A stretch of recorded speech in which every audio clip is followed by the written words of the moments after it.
So you just heard the president. He wants to pass a so-called assault weapons ban in this lame duck next month. You know the math on how difficult that is, better than most people. You've been working on this for a long time. Is there any path to getting that done? Well, first, let me say the president's been heroic in standing up for victims of gun violence. We passed the first gun safety measure in 30 years this summer. It's going to save thousands of lives, and that wouldn't have happened if Joe Biden hadn't led. He gave a primetime address. I'm sure some of his advisors told him that was not going to ultimately get the result he wanted, but he stood up and spoke his mind, as he did this weekend. Now, you listed the very long agenda we have from here to the end of the year. We've got to increase the debt ceiling. We've got to keep the government open and operating. But I'm glad that President Biden is going to be pushing us to take a vote on an assault weapons ban. The House has already passed it. It's sitting in front of the Senate. Does it have 60 votes in the Senate right now? Probably not. But let's see if we can try to get that number as close to 60 as possible. If we don't have the votes, then we'll talk to Senator Schumer and maybe come back next year with maybe an additional senator and see if we can do better. Is there any action on guns that's possible? Or do you think assault weapons, the so-called assault weapons ban, is the one piece of legislation you'll try for? Well, that is the piece of legislation that has passed the House that is sitting in front of the Senate. And President Biden is right. If we passed an assault weapons ban, we would see less mass shootings in this country. Yes, there are already tens of thousands of assault weapons on the street. Nobody's talking about taking those weapons away from individuals. We're just talking about stopping new sales. But if you look at some of the most high-profile mass shootings in the last couple of years, many of those mass shooters bought the weapon just days before carrying out the crime. And so if those weapons were no longer commercially available, only in possession of those who had bought them previously, I think a lot of mass shootings would have been prevented. That is true when you look at most mass shootings. What we saw at the Virginia Walmart shooting, the suspect used a legally purchased handgun. Mm-hmm. A so-called assault weapons ban wouldn't have applied there. If you pass an assault weapons ban, you are not going to magically eliminate mass shootings in this country. But it is true that AR-15 or an AR-15 style weapon is generally the choice of mass shooters. And what you saw in 1994 when we passed an assault weapons ban was a dramatic decline in mass shootings that remained in place for a decade until the expiration of the assault weapons ban, when mass shootings started to spiral upwards.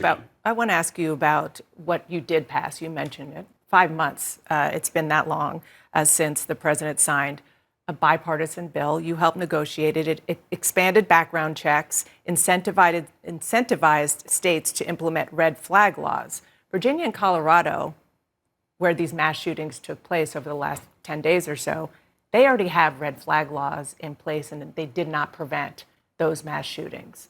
I think it's important to know that the bill that we passed is being implemented as we speak, but it takes a little while for these big, complicated laws to be put into place. But these two states already had. They didn't need the incentive.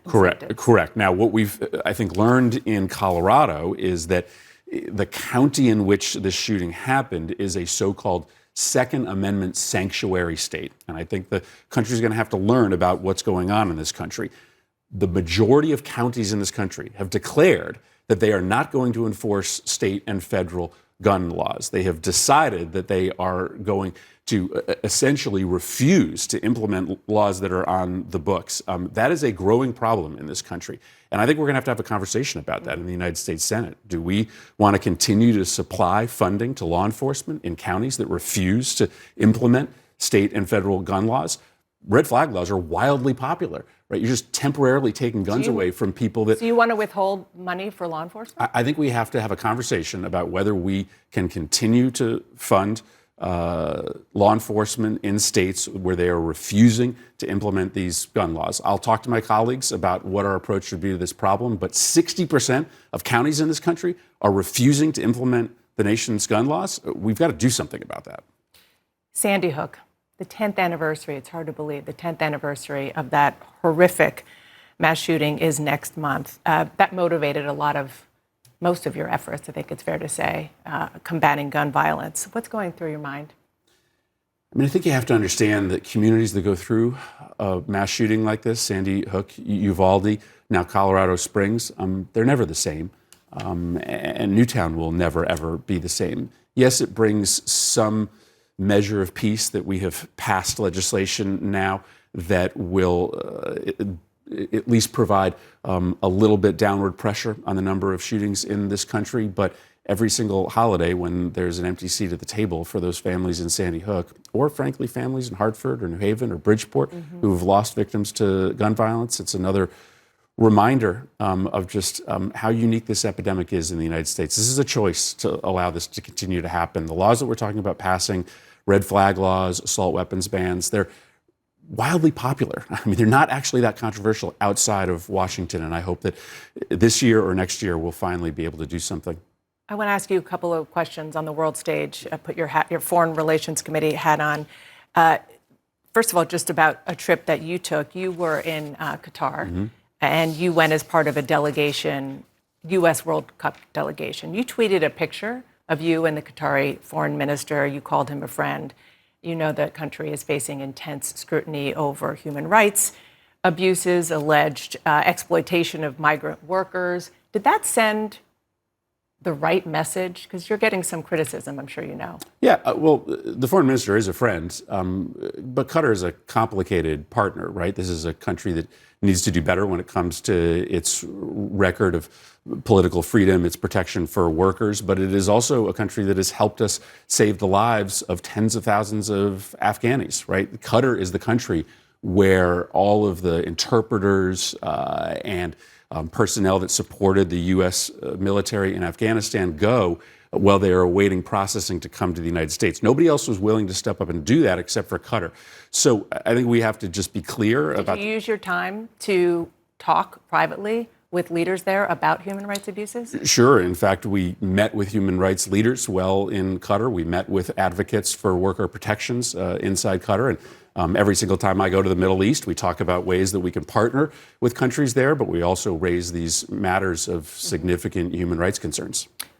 Before I let you go, China, there's remarkable images that we're seeing and events in China. People on the streets are protesting President Xi Jinping. They are saying that he should step down. Do you think that there is a real threat to his leadership? I don't know yet. These repressive regimes in Iran and in Russia, in Beijing, they have mastered the art of crushing dissent. So there have been hopeful moments of protest in Moscow and in Tehran, and we've seen those protests be beaten back. I imagine that President Xi is the most adept of all of these leaders in terms of crushing this revolt and rebellion that he's seeing. But let's see. The zero COVID policy has been a disaster, both economically and politically inside China. It's not surprising that he has people out on the streets, but these dictators, unfortunately, have pretty sophisticated means of remaining in power. Yeah, they sure do. Senator Chris Murphy, thank you so much.